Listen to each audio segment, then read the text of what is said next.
X member parliament ने ध्यान सिंह मंड ਜਿਹੜੇ ਹੁਣ ਸਾਬਕਾ ਸਰਬੱਤ ਖਾਲਸਾ ਦੇ ਕਾਰਜਕਾਰੀ ਜਥੇਦਾਰ ਵੀ ਨੇ ਔਰ ਸ਼੍ਰੋਮਣੀ ਅਕਾਲੀ ਦਲ ਅੰਮ੍ਰਿਤਸਰ ਦੇ ਪ੍ਰੈਜ਼ੀਡੈਂਟ ਸਰਦਾਰ ਸਿਮਰਨਜੀਤ ਸਿੰਘ ਮਾਨ ਦੀ ਸਿਫਾਰਿਸ਼ ਨਾਲ ਹੀ ਭੁੱਲਰ ਸਾਹਿਬ ਦੇ ਫਾਦਰ ਸਾਹਿਬ ਨੇ ਮੈਨੂੰ ਅਪਰੋਚ ਕੀਤਾ ਹੈ। ਸੋ ਮੈਂ ਇਹਨਾਂ ਨੂੰ ਬਰੀਫ ਕੀਤਾ ਸੀ ਵੀ ਇਸ ਕੇਸ ਦੇ ਵਿੱਚ ਇਸ ਸਟੇਜ ਤੇ ਜਿਹੜਾ ਕੰਪਨਸੇਸ਼ਨ ਵਾਲੀ ਗੱਲ ਹੁੰਦੀ ਹੈ, ਇੱਕ ਤਾਂ ਹਾਈ ਕੋਰਟ ਦੇ ਵਿੱਚ ਬਹੁਤ ਲਿਮਿਟਡ ਪਾਵਰਸ ਨੇ, ਇਹਦੇ ਲਈ ਸਿਵਲ ਸੂਟ ਜ਼ਿਆਦਾ ਇੰਪੋਰਟੈਂਟ ਹੈਗੀ ਹੈ। ਸੋ ਮੈਂ ਬਹੁਤ ਛੋਟੀ ਤੇ ਪ੍ਰਸਾਈਜ਼ ਪਟੀਸ਼ਨ ਪਾ ਰਿਹਾ, ਮੇਰੀ ਪ੍ਰੇਅਰ ਕੱਲੀ ਤੇ ਕੱਲੀ ਸੈਕਿੰਡ ਪੋਸਟਮਾਰਟਮ ਦੀ ਹੈ। ਜੀ ਇਹਨਾਂ ਨੂੰ ਲੱਗਦਾ ਸੀ ਕਿ ਵਕੀਲ ਨਾਲ ਲਾਇਕ ਹੈਗਾ ਹੈ ਨਾ, ਇਹ ਕੁਆਲੀਫਾਈਡ ਡਿਗਰੀ ਨਹੀਂ ਹੈਗੀ, ਇਹਨਾਂ ਨੂੰ ਚਾਹੀਦਾ ਸੀ ਫਿਰ ਮੈਨੂੰ ਵਿਡਰੋ ਕਰ ਲੈਂਦੇ, ਮੇਰਾ ਅਟਾਰਨੀ ਵਿਡਰੋ ਕਰ ਦਿੰਦੇ, ਕੋਰਟ ਨੂੰ ਕਹਿ ਦਿੰਦੇ ਕਿ ਸਾਡਾ ਵਕੀਲ ਨਹੀਂ ਹੈ। ਜਿਹੜੀ ਮਸ਼ੀਨਰੀ ਨੇ ਇਹਦੇ ਬੱਚੇ ਦਾ ਕਤਲ ਕੀਤਾ ਹੈ, ਇਹ ਉਹਦਾ ਪਾਰਟ ਰਿਹਾ ਹੈ। ਔਰ ਪੰਜਾਬ ਪੁਲਿਸ ਵੀ ਇਹੋ ਕਹਿੰਦੀ ਹੈ ਕਿ ਜਿਹੜੇ ਲੋਕ ਮਨੁੱਖੀ ਅਧਿਕਾਰਾਂ ਲਈ ਕੰਮ ਕਰਦੇ ਆ ਉਹ ਕੁਆਲੀਫਾਈਡ ਨਹੀਂ ਹੈਗੇ, ਉਹ ਮਾੜੇ ਲੋਕ ਨੇ। ਜਿੰਨੀਆਂ ਵੀ ਕਈਆਂ ਨੇ ਮੈਨੂੰ ਬਾਰ ਕੌਂਸਲ ਨੇ ਲਾਇਸੈਂਸ ਦਿੱਤਾ ਹੋਇਆ ਸੀ, ਮੇਰਾ ਲਾਇਸੈਂਸ ਜੇ ਕੋਈ ਜਾਲੀ ਹੈਗਾ ਜਿਹੜੀ ਇਹ ਗੱਲ ਕਰਦੇ ਨੇ ਉਹਦੇ ਉੱਪਰ ਇਹ ਸਾਰਾ ਕੁਝ ਕਰ ਸਕਦੇ।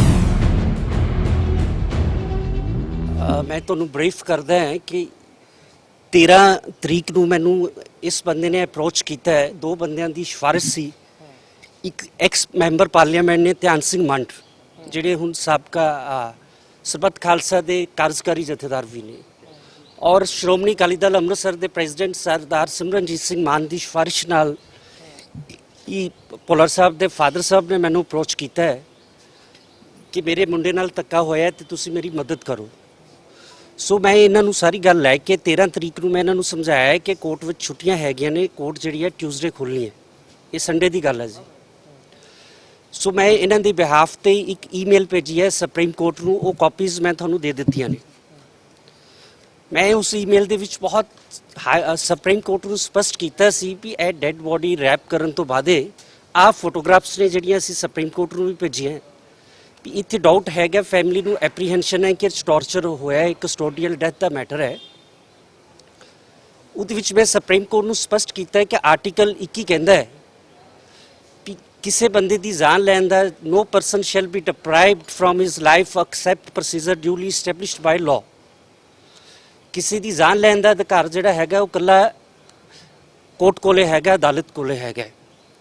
ਔਰ ਆਰਟੀਕਲ 20 ਕਹਿੰਦਾ ਹੈ ਕਿ ਪ੍ਰੈਜ਼ੰਪਸ਼ਨ ਆਫ ਇਨੋਸੈਂਸ ਹੈਗੀ ਹੈ, ਕਿਸੇ ਬੰਦੇ ਨੂੰ ਤੁਸੀਂ ਜਦੋਂ ਤੱਕ ਕੋਰਟ ਗਿਲਟੀ ਡਿਕਲੇਅਰ ਨਹੀਂ ਕਰਦੀ ਗੈਂਗਸਟਰ ਮਿਲੀਟੈਂਟ ਨਹੀਂ ਕਹਿ ਸਕਦੇ। ਔਰ ਮੈਂ ਕੋਰਟ ਨੂੰ ਚੀਫ ਸਾਹਿਬ ਨੂੰ ਜਿਹੜੀ ਚਿੱਠੀ ਲਿਖੀ ਹੈ ਉਹ 'ਚ ਸਪਸ਼ਟ ਕੀਤਾ ਸੀ ਕਿ ਜਿਹੜੇ ਇਸ ਨੇਸ਼ਨ ਦੀ ਗਾਈਡਿੰਗ ਸਪਿਰਿਟ ਹੈ ਉਹ ਮਹਾਤਮਾ ਗਾਂਧੀ ਦੀ ਨੌਨ ਵਾਇਲੈਂਸ ਪ੍ਰਿੰਸੀਪਲ ਹੈਗਾ, ਆਈ ਫਾਰ ਆਈ, ਇਸ ਨੇਸ਼ਨ ਦਾ ਜਿਹੜਾ ਵਾ ਗਾਈਡਿੰਗ ਸਪਿਰਿਟ ਨਹੀਂ ਹੈਗਾ। ਸੋ ਕੋਰਟਸ ਬੰਦ ਨੇ, ਕੋਰਟ ਨੂੰ ਇਹਦਾ ਇਮੀਡੀਏਟਲੀ ਸੋ ਮੋਟੋ ਲੈਣਾ ਚਾਹੀਦਾ, ਜਿਹੜਾ ਹੋਇਆ ਨਹੀਂ। ਉਸ ਤੋਂ ਬਾਅਦ ਇਹਨਾਂ ਬੰਦਿਆਂ ਨੇ ਮੈਨੂੰ ਮੇਰੇ ਕੋਲ 15 ਤਰੀਕ ਨੂੰ ਇੱਥੇ ਹਾਈ ਕੋਰਟ ਆਏ ਨੇ, ਇਹਨਾਂ ਨੇ ਮੈਨੂੰ ਇਹ ਮੇਲ ਰਾਹੀਂ ਮੈਂ ਤੁਹਾਨੂੰ ਇਹ ਸਾਰਾ ਹੀ ਦੱਸਦਾ ਸੀ, ਇਹ ਭੇਜਿਆ ਸੀ ਕਿ ਇਹ 'ਚ ਕੰਪਨਸੇਸ਼ਨ ਲਈ ਕੇਸ ਪਾਇਆ ਜਾਏ। ਇਹ ਇਹਨਾਂ ਦੇ ਫਾਦਰ ਨੇ ਕਿਹਾ, ਆਹ ਦੇਖੋ ਜੀ ਮੈਂ ਦਿਖਾ ਰਿਹਾ। ਸੋ ਮੈਂ ਇਹਨਾਂ ਨੂੰ ਬਰੀਫ ਕੀਤਾ ਸੀ ਵੀ ਇਸ ਕੇਸ ਦੇ ਵਿੱਚ ਇਸ ਸਟੇਜ ਤੇ ਜਿਹੜਾ ਕੰਪਨਸੇਸ਼ਨ ਵਾਲੀ ਗੱਲ ਹੁੰਦੀ ਹੈ, ਇੱਕ ਤਾਂ ਹਾਈ ਕੋਰਟ ਦੇ ਵਿੱਚ ਬਹੁਤ ਲਿਮਿਟਡ ਪਾਵਰਸ ਨੇ, ਇਹਦੇ ਲਈ ਸਿਵਲ ਸੂਟ ਜ਼ਿਆਦਾ ਇੰਪੋਰਟੈਂਟ ਹੈਗੀ ਹੈ। ਸੋ ਮੈਂ ਬਹੁਤ ਛੋਟੀ ਤੇ ਪ੍ਰਸਾਈਜ਼ ਪਟੀਸ਼ਨ ਪਾ ਰਿਹਾ, ਮੇਰੀ ਪ੍ਰੇਅਰ ਕੱਲੀ ਤੇ ਕੱਲੀ ਸੈਕਿੰਡ ਪੋਸਟਮਾਰਟਮ ਦੀ ਹੈ। ਆਹ ਦੇਖੋ WhatsApp ਦੇ ਵਿੱਚ ਮੈਂ ਆਹ ਬਹੁਤ ਕਲੀਅਰ ਕੀਤਾ ਹੈ। Firstly we will file writ for postmortem, thereafter we will file a writ to transfer the investigation to CBI। ਕਿਉਂਕਿ ਮੈਨੂੰ ਸਮਝ ਸੀ ਕਿ ਜੇ ਮੈਂ ਇਹ ਦੋਨੋਂ ਇਸ਼ੂਜ਼ ਨੂੰ ਕਲੱਬ ਕਰ ਦਿੰਦਾ ਤੇ ਜਿਹੜਾ ਜੁਰਿਸਡਿਕਸ਼ਨ ਦਾ ਇਸ਼ੂ ਹਾਈ ਕੋਰਟ ਦੇ ਵਿੱਚ ਆ ਜਾਣਾ ਸੀ, ਕਿਉਂਕਿ ਜਿਹੜਾ ਇਨਕਾਊਂਟਰ ਹੈ ਉਹ ਕਲਕੱਤਾ ਦੇ ਵਿੱਚ ਹੋਇਆ। ਸੋ ਮੈਂ ਆਪ ਦਾ ਲੀਗਲ ਮਾਈਂਡ ਅਪਲਾਈ ਕਰਦੇ ਹੋਏ ਮੈਂ ਇਕੱਲਾ ਜਿਹੜਾ ਆਪਦੇ ਆਪ ਨੂੰ ਰੈਸਟ੍ਰਿਕਟ ਕੀਤਾ ਹੈ ਉਹ ਕੀਤਾ ਹੈ ਸੈਕਿੰਡ ਪੋਸਟਮਾਰਟਮ ਤੱਕ। ਜਦੋਂ ਹਾਈ ਕੋਰਟ 'ਚ ਅਸੀਂ ਪਹਿਲੀ ਪਟੀਸ਼ਨ ਫਾਈਲ ਕੀਤੀ ਹੈ, ਜੱਜ ਸਾਹਿਬ ਕਨਵਿੰਸ ਨਹੀਂ ਹੋਏ, ਉਹਨਾਂ ਨੇ ਜੁਰਿਸਡਿਕਸ਼ਨ ਅਧਿਕਾਰ ਖੇਤਰ ਤੇ ਇਹਨੂੰ ਡਿਸਮਿਸ ਕਰ ਦਿੱਤਾ ਹੈ। ਉਸੇ ਰੇਟ ਨੂੰ ਸੁਪਰੀਮ ਕੋਰਟ ਨੇ ਰਿਮਾਂਡ ਕਰਕੇ ਹਾਈ ਕੋਰਟ ਨੂੰ ਕਿਹਾ ਕਿ ਜਿਹੜੀ ਪਟੀਸ਼ਨ ਪਹਿਲੇ ਫਾਈਲ ਹੋਈ ਹੈ 15 ਤਰੀਕ ਨੂੰ, ਔਰ ਤੇ ਇਨਸਟੈਂਟ 21 ਤਰੀਕ ਨੂੰ ਸੁਣਵਾਈ ਹੋਏਗੀ ਹਾਈ ਕੋਰਟ ਵਿੱਚ। ਔਰ ਮੇਰੀ ਪਟੀਸ਼ਨ ਦੀ ਸੁਣਵਾਈ ਦੇ ਵਿੱਚ ਸਪੈਸੀਫਿਕ ਫਾਈਂਡਿੰਗਸ ਦੇ ਵਿੱਚ ਜੱਜ ਨੇ ਜਿਹੜਾ ਉਹ ਸੈਕਿੰਡ ਪੋਸਟਮਾਰਟਮ ਅਲਾਉ ਕੀਤਾ ਹੈ ਨਾ। ਪੋਸਟਮਾਰਟਮ ਦੇ ਵਿੱਚ ਵੀ ਆ ਦੇਖੋ ਜਿਹੜਾ ਹਾਈ ਕੋਰਟ ਦਾ ਆਰਡਰ ਹੈ, ਮੈਂ ਤੁਹਾਨੂੰ ਕਾਪੀਜ਼ ਦਿੱਤੀਆਂ ਨੇ। ਪੈਰਾ ਨੰਬਰ 10 ਵਿੱਚ ਹਾਈ ਕੋਰਟ ਨੇ ਸਪਸ਼ਟ ਕਰ ਦਿੱਤਾ ਹੈ ਕਿ ਅਸੀਂ ਇਸ ਮੈਟਰ ਦੇ ਵਿੱਚ ਹਿਊਮਨਟੇਰੀਅਨ ਗਰਾਊਂਡਸ ਤੇ ਸੈਕੰਡ ਪੋਸਟਮਾਰਟਮ ਨੂੰ ਟੱਚ ਕਰ ਰਹੇ ਹਾਂ। ਅਸੀਂ ਅਦਰ ਇਸ਼ੂਜ਼ ਨੂੰ ਟੱਚ ਨਹੀਂ ਕਰਨ ਜਾ ਰਹੇ। ਜੇ ਐਗਰਾਈਵਡ ਪਾਰਟੀ ਚਾਹੁੰਦੀ ਹੈ ਤਾਂ ਸੈਪਰੇਟ ਰੇਟ ਰਾਹੀਂ ਉਹਨੂੰ ਚੈਲੰਜ ਕਰ ਸਕਦੀ ਹੈ। ਸੋ ਮੇਰਾ ਸਵਾਲ ਇਹ ਹੈ ਕਿ ਮੈਂ ਤੇ ਇਹਨਾਂ ਕੋਲ ਸੈਕੰਡ ਪੋਸਟਮਾਰਟਮ ਲਈ ਇਹਨਾਂ ਦਾ ਕੇਸ ਪਾਇਆ ਹੈ ਤੇ ਮੈਂ ਉਹ ਆਰਡਰ ਵੀ ਕਰਾ ਦਿੱਤਾ ਹੈ। 13 ਤਰੀਕ ਨੂੰ ਇਹ ਮੈਨੂੰ ਐਨਗੇਜ ਕਰਦੇ ਨੇ। ਆਲ ਆਫ ਸਡਨ ਜਦੋਂ ਕਿ ਮਾਹੌਲ ਬੜਾ ਸੈਂਸਿਟਿਵ ਹੁੰਦਾ ਹੈ, ਤੁਸੀਂ ਬੱਚੇ ਦੀ ਸੰਸਕਾਰ ਦੇ ਟਾਈਮ ਮੇਰੇ ਖਿਲਾਫ ਐਲੀਗੇਸ਼ਨ ਲਾ ਰਹੇ ਹੋ। ਸੋ ਮੈਂ ਬੀਇੰਗ ਲਾਇਰ ਦੋ ਚੀਜ਼ਾਂ ਹੁੰਦੀਆਂ ਨੇ ਜੀ, ਇੱਕ ਕਲਾਇੰਟ ਦੀ ਵੀ ਡਿਸਕ੍ਰਿਸ਼ਨ ਹੈਗੀ ਹੈ ਵੀ ਉਹਨੇ ਕਿਹੜਾ ਲਾਇਰ ਐਨਗੇਜ ਕਰਨਾ ਹੈ, ਤੇ ਵਕੀਲ ਦਾ ਵੀ ਰਾਈਟ ਹੁੰਦਾ ਵੀ ਉਹਨੇ ਕਿਸੇ ਕਲਾਇੰਟ ਲਈ ਕੰਮ ਕਰਨਾ ਕਿ ਨਹੀਂ ਕਰਨਾ।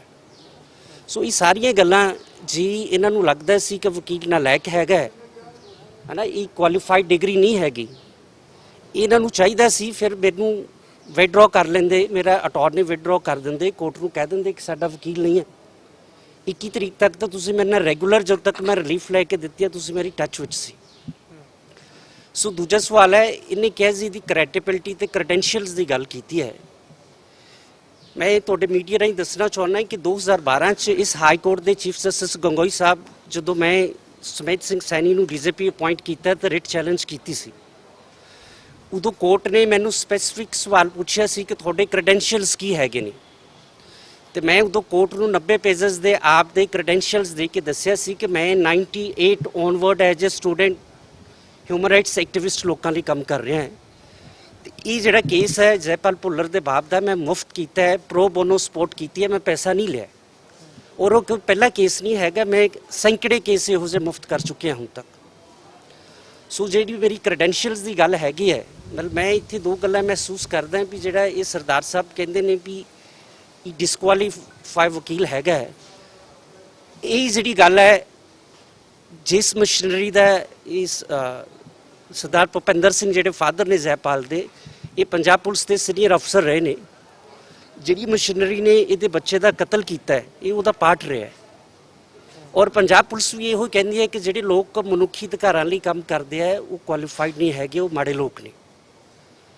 ਸੋ ਮੈਨੂੰ ਲੱਗਦਾ ਹੈ ਕਿ ਜਿਵੇਂ ਉਹ ਪੁਲਿਸ ਦੀ ਥਿਊਰੀ ਹੈਗੀ ਹੈ, ਇਹ ਵੀ ਪੁਲਿਸ ਇੰਸਪੈਕਟਰ ਉਸੇ ਥਿਊਰੀ 'ਚ ਬਿਲੀਵ ਕਰਦਾ। ਇਹਨੂੰ ਲੱਗਦਾ ਵੀ ਕੁਆਲੀਫਾਈਡ ਲੋਕ ਉਹ ਲੋਕ ਨੇ ਜਿਹੜੇ ਕਤਲ ਕਰਦੇ ਨੇ, ਜਿਹੜੇ ਡਰੱਗਸ ਦਾ ਕੰਮ ਕਰਦੇ ਨੇ, ਜਿਹੜੇ ਟੋਕੈਟੀਸ ਕਰਦੇ ਨੇ, ਹੈ ਨਾ।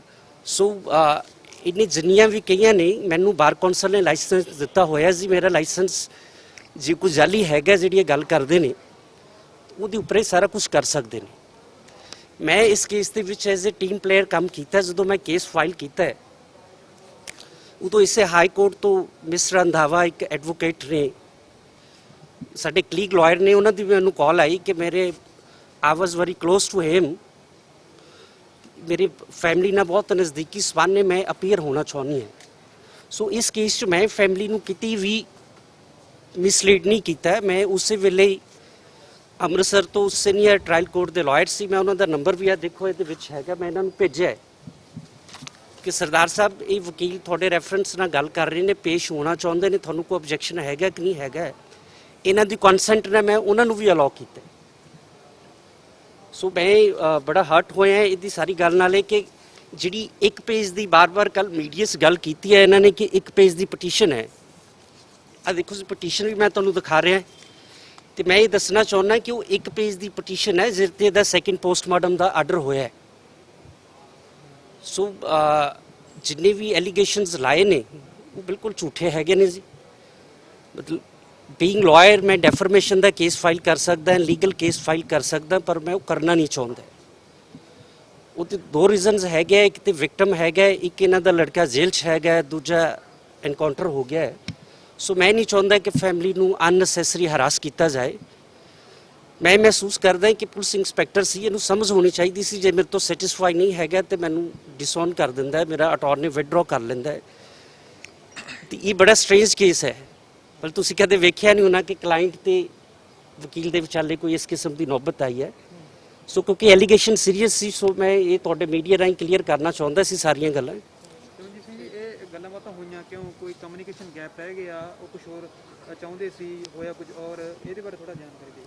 ਦੇਖੋ ਜੀ ਮੇਰੀ ਤਾਂ ਸਮਝ ਨਹੀਂ, ਮੈਂ ਤਾਂ ਆਲ ਆਫ ਸਡਨ ਜਦੋਂ ਮੈਨੂੰ ਕੱਲ ਲੋਕਾਂ ਦੀਆਂ ਕਾਲਸ ਆਉਣੀਆਂ ਸ਼ੁਰੂ ਹੋ ਗਈਆਂ, ਮੈਂ ਕੱਲ ਸ਼ਾਮ ਤੱਕ ਕਾਲ ਸੁਣਦਾ ਰਿਹਾ। ਫਿਰ ਜਿਹੜੀ ਸਾਡੀ ਬੈਟਰੀ ਆਫ ਲਾਇਰਸ ਹੈ, ਜਿਹੜੇ ਸਾਡੇ ਗਰੁੱਪ ਨਾਲ ਰਿਲੇਟਡ ਬੰਦੇ ਨੇ, ਉਹਨਾਂ ਸਾਰਿਆਂ ਨੇ ਮੈਨੂੰ ਕਿਹਾ ਕਿ ਇਹਦਾ ਜਵਾਬ ਦੇਣਾ ਆਪਣਾ ਬਣਦਾ ਹੈਗਾ। ਜੇ ਅਸੀਂ ਜਵਾਬ ਨਹੀਂ ਦੇਵਾਂਗੇ ਤਾਂ ਲੋਕਾਂ 'ਚ ਗਲਤ ਪ੍ਰਭਾਵ ਜਾਊਗਾ। ਸੋ ਬਹੁਤ ਕਲੀਅਰ ਹੈ ਕਿ ਸੈਕਿੰਡ ਪੋਸਟਮਾਰਟਮ ਦੀ ਪਰੇਡ ਸੀ, ਸੈਕਿੰਡ ਪੋਸਟਮਾਰਟਮ ਹੋ ਗਿਆ ਹੈ। ਹੁਣ ਤੁਸੀਂ ਕਾਹਦੇ ਐਲੀਗੇਸ਼ਨ ਮੇਰੇ ਤੇ ਲਾ ਰਹੇ ਹੋ? ਮੈਂ ਤੁਹਾਨੂੰ ਰਿਲੀਫ ਲੈ ਕੇ ਦੇ ਦਿੱਤੀ ਹੈ। ਜੇ ਤੁਸੀਂ ਮੈਨੂੰ ਚੰਗੇ ਨਹੀਂ ਲੱਗਦੇ ਤਾਂ ਤੁਸੀਂ ਆਪ ਦਾ ਜਿਹਨੂੰ ਇੰਗੇਜ ਕਰਨਾ ਕਰੋ, ਜਿਵੇਂ ਫਾਈਟ ਕਰਨੀ ਕਰੋ। ਤੁਹਾਡਾ ਤੇ ਇਹ ਤੁਹਾਡੀ ਲੜਾਈ ਸਰਕਾਰ ਨਾਲ ਹੀ ਸੀ, ਤੁਹਾਡੀ ਲੜਾਈ ਇਨਸਾਫ ਲੈਣ ਦੀ ਆਪਦੇ ਲੜਕੇ ਦੀ ਹੈ, ਨਾ ਕਿ ਮੇਰੇ ਨਾਲ ਕੋਈ ਲੜਾਈ ਹੈਗੀ ਹੈ।